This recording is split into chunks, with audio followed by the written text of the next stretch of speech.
Antara Mekah dengan Madinah nanti jauh 12 hari sampai Nabi nanggro Madinah sinan nepio di luar wadi sampai Nabi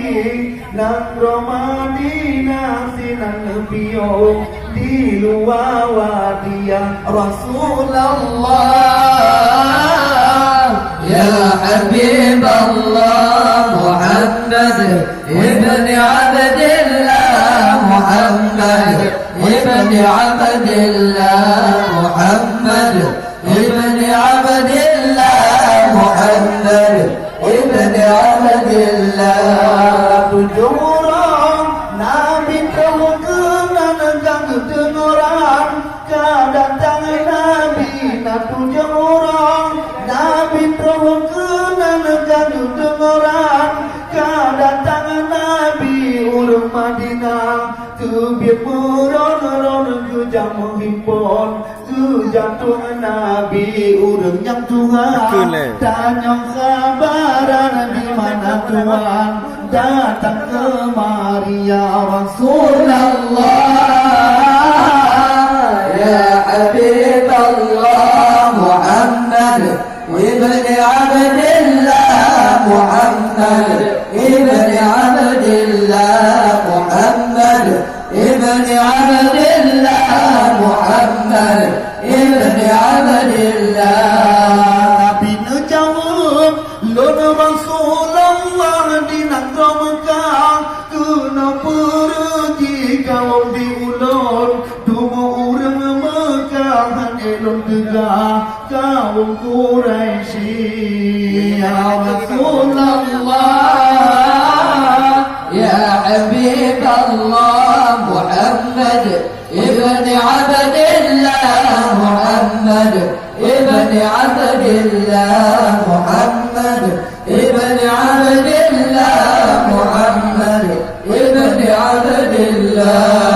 orang Madinah sangat menuntung kepuatan dong ke mana negeri otamong Nabi nanggro Madinah putih muda karunia Rabbi otamong Nabi nanggro Madinah putih muda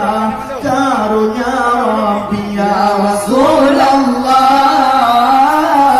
ya Habib Allah Muhammad ibn Abdillah Muhammad ibn Abdillah Muhammad ibn Abdillah Muhammad ibn Abdillah orang Madinah mandum jingkon yang hantem turun biang munafiki orang Madinah mandum jingkon yang hantem turun biang munafiki orang Madinah sangat kurang sangat kejampungan perang nanggro kubuti orang Madinah sangat kurang sangat kejampungan perang kenangro kubuti ya Rasulullah ya Habib Allah Muhammad ibn Abdillah Muhammad ibn Abdillah Muhammad ibn Abdillah Muhammad ibn Abdillah otamong Nabi nanggro Madinah dumpupi muda karunia Rabbi otamong Nabi nanggro Madinah dumpupi muda karunia Rabbi na umusiplo Nabi di sinan agama tedong kawafut Nabi na umusiplo Nabi di sinan agama